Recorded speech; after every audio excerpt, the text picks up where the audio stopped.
Assalamualaikum warahmatullahi wabarakatuh. Perkenalkan nama saya Nur Fajri Faiz dari kelas A dengan NIM 2283230010. Yang terhormat Dr. Rahman selaku dosen pembimbing. Di sini saya akan mempresentasikan atau memaparkan sedikit tentang apa itu green skill, yaitu ada di topik kedua. Setelah topik pertama saya buat secara animasi. Selanjutnya di sini ada beberapa daftar isi. Yang pertama itu ada pendahuluan, yang kedua ada definisi green skill, yang ketiga ada manfaat green skill, terus yang keempat ada kelebihan dan kekurangan, yang kelima yaitu ada kesimpulan. Nah, di sini mengapa green skill itu penting? Green skill green skill penting karena krisis iklim dan lingkungan. Di sini dunia menghadapi banyak tantangan besar nih, perubahan iklim, kelangkaan sumber daya. Nah, karena hal itu kita memerlukan green skill dalam menjawab kelangkaan sumber daya tersebut. Yang kedua yaitu ada transisi ekonomi hijau, yaitu ada pergeseran global nih menuju praktik bisnis dan industri yang lebih ramah lingkungan. Yang ketiga yaitu ada permintaan pasar kerja, misal kebutuhan akan tenaga kerja yang memiliki kemampuan untuk mendukung keberlanjutan meningkat pesat. Nah, selanjutnya apa itu green skill? Green skill ini merupakan pengetahuan, kemampuan, nilai dan sikap yang dibutuhkan untuk hidup, mengembangkan dan mendukung masyarakat yang berkelanjutan dan efisien dengan sumber dayanya, serta untuk mengurangi dampak negatif aktivitas manusia terhadap lingkungan. Singkatnya gini, green skill adalah seperangkat kompetensi yang memungkinkan individu dan organisasi berkontribusi pada pembangunan ekonomi yang ramah lingkungan dan sosial yang bertanggung jawab. Nah, selanjutnya yaitu ada manfaat dari green skill sendiri. Nah, ini bisa kita lihat. Yang pertama yaitu manfaat bagi individunya, yaitu peluang karir yang meningkat, transisi global ke ekonomi hijau menciptakan jutaan pekerjaan baru atau green job dan mengubah pekerjaan yang sudah ada. Individu dengan green skill akan sangat dicari di berbagai sektor, mulai dari energi terbarukan, pengelolaan limbah, pertanian berkelanjutan, hingga konsultasi lingkungan dan manajemen keberlanjutan. LinkedIn Global Green Skill Report 2023 bahkan mencatat kenaikan permintaan green skill sebesar 22,4% pada tahun 2023 dan seiring bertambah sampai dengan tahun sekarang. Lalu, yang kedua yaitu ada daya saing yang di pasar kerja. Di tengah persaingan ketat, memiliki green skill akan membedakan Anda dari kandidat lain. Di mana perusahaan semakin memprioritaskan karyawan yang dapat membantu mereka mencapai tujuan keberlanjutan dan mematuhi regulasi lingkungan yang semakin ketat. Lalu yang ketiga ada potensi peningkatan pendapatan. Karena permintaan yang tinggi dan pasokan yang masih terbatas, profesional dengan green skill seringkali memiliki potensi untuk mendapatkan gaji yang lebih tinggi. Lalu selanjutnya itu ada referensi karir jangka panjang. Dengan semakin mendesaknya isu lingkungan, green skill akan terus menjadi relevan dan bahkan menjadi skill wajib di masa depan. Ini berarti karir akan lebih tahan lama masa depan, yaitu future proof. Lalu yang kelima yaitu ada kontribusi positif. Apa sih kontribusi positif ini? Menguasai green skill memungkinkan Anda untuk secara langsung berkontribusi pada solusi masalah lingkungan dan membangun masa depan yang lebih baik, memberikan kepuasan kerja yang lebih dalam. Nah, selain manfaat bagi individu, di sini juga ada manfaat bagi organisasi maupun perusahaan. Yang pertama, peningkatan inovasi dan efisiensi.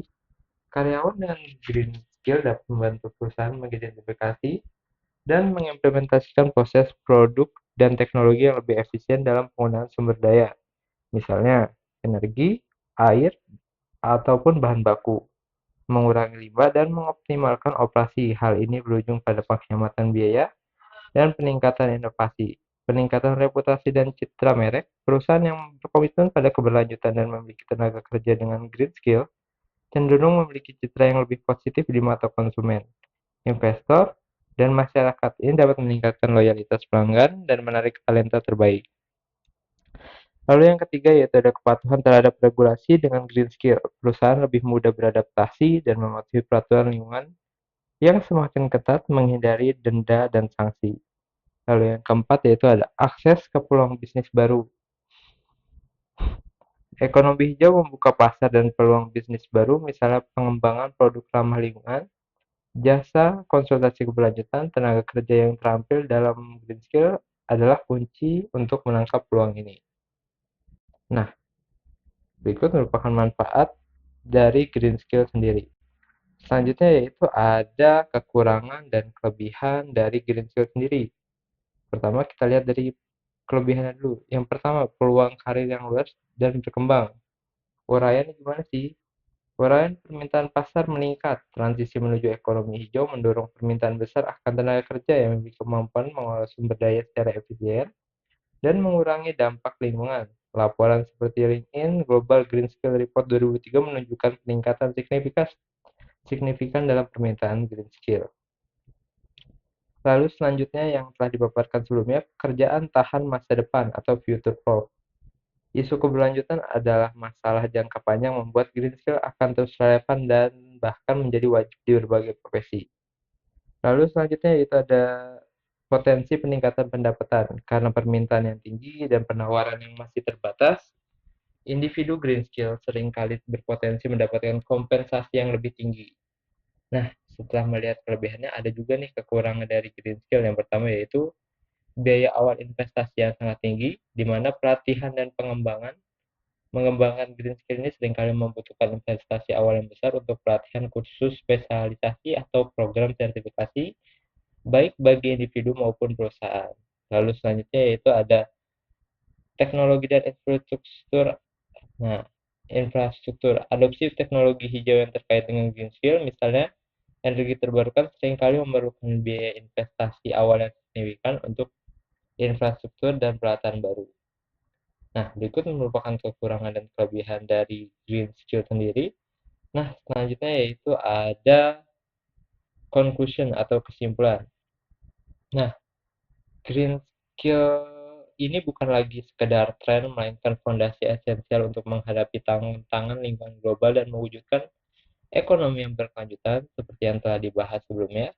Keterampilan hijau mencakup pengetahuan, kemampuan, nilai, dan sikap yang memungkinkan individu dan organisasi beroperasi secara efisien.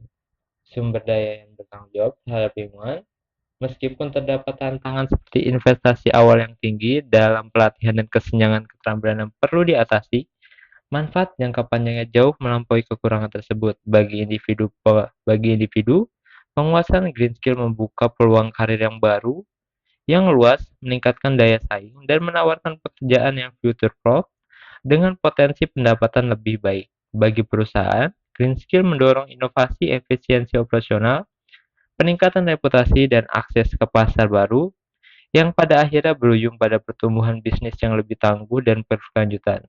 Secara keseluruhan, investasi dalam pengembangan green skills adalah krusial bagi semua pihak. Pemerintah perlu mendukung dengan kebijakan dan insentif. Lembaga harus mengintegrasikan kurikulum yang relevan, dan industri wajib beradaptasi dengan mengembangkan kapasitas tenaga kerjanya. Dengan demikian, kita dapat secara kolektif membangun angkatan kerja yang siap menghadapi masa depan, mendorong inovasi hijau, dan menciptakan dunia yang lestari untuk generasi mendatang. Green skill adalah kunci untuk mengubah tantangan menjadi peluang dan mewujudkan visi pembangunan berkelanjutan.